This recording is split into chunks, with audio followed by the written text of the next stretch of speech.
Let's see, yeah. Big guy. Not a catfish. Oh, big mama.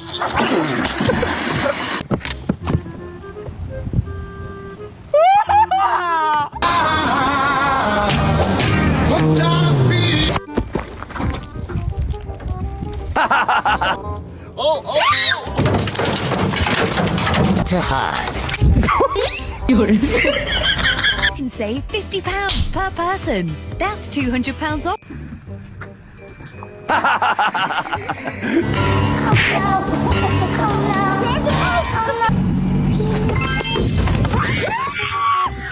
It's got the flex to it, you know what I'm saying? No.